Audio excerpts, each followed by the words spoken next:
Hello everyone, it's Rose Fatah and welcome to the final video of this series with Bella. I highly recommend you watch my previous 3 videos as they will provide better context for this one. In this video, we tackle one hard question. How can we change the way individuals are treated in India? How do you think would be I wouldn't say the best, but a way that people can make small changes in their lives where they can collectively change the social norms in India, like to make it where human rights are freely available? I would say, again, personal experience. Yeah. But for me, I think it's something that would work is, you need to cut the bond between being a woman or a man. You need to cut that boundary. I mean, you should handle things according to the situation.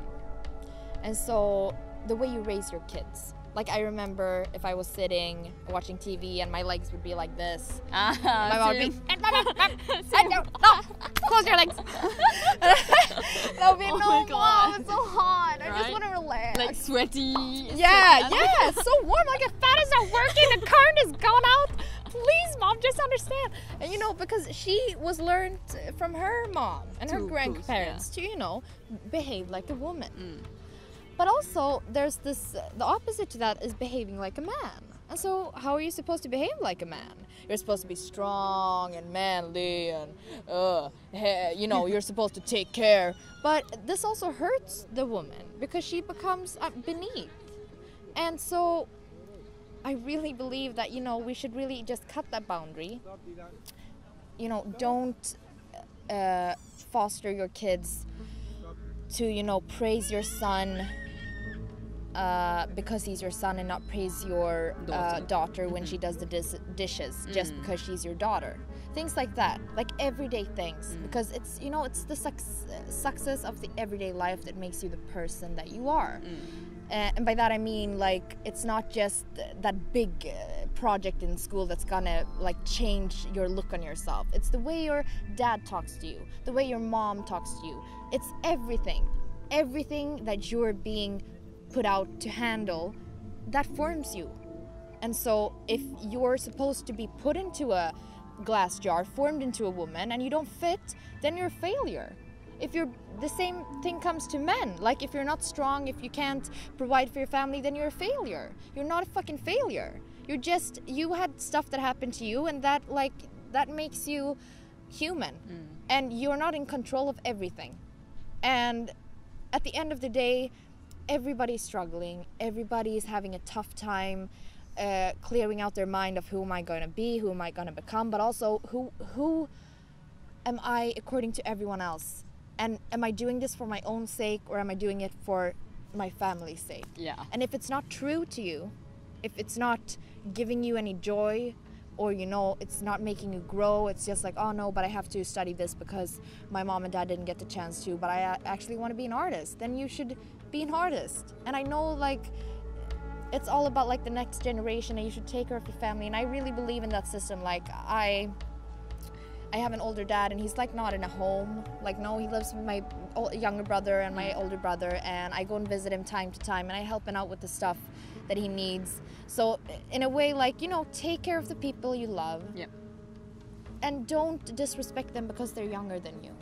Because, respect the elders, I get it. But if you do not respect me, I cannot respect you. Yeah, yeah. That's true. I mean, I love how you put it in the words that you have, because it really touches my heart. Because I'm gonna calm myself. It's okay.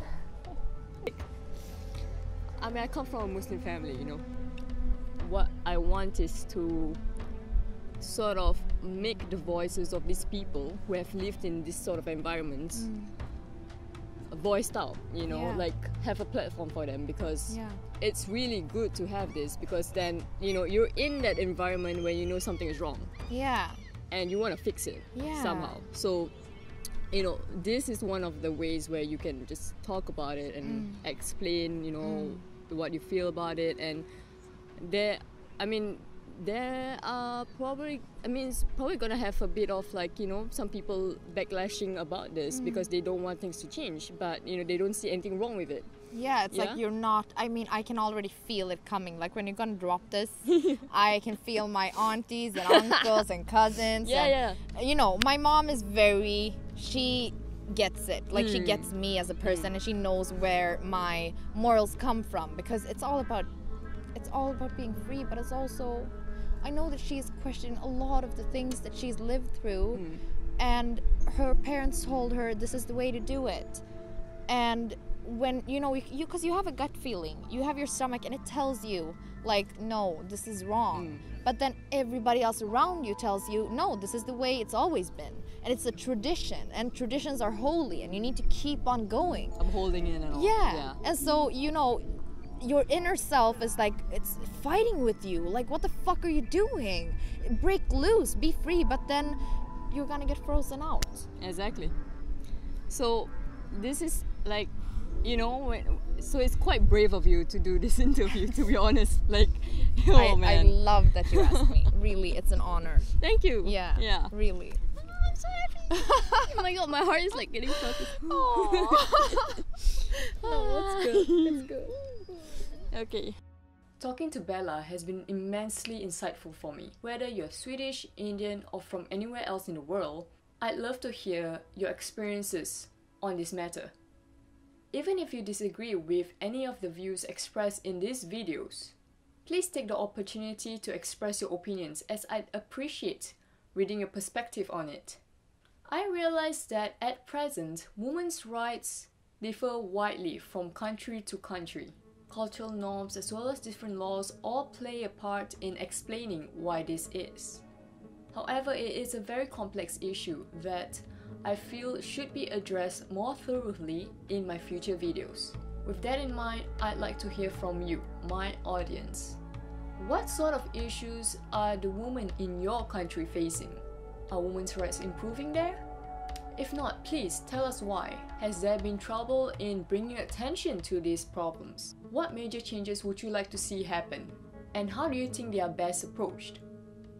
If you are a women's rights advocate, please reach out to me via the online form for secure and private communication. I'd love to hear from you and learn more about your world. I'll link the form in the description box below, and I hope to hear from you soon. If you've enjoyed this video, please give a thumbs up, subscribe, and ding the bell for notification for the next session of Being Fatally Honest. Ciao!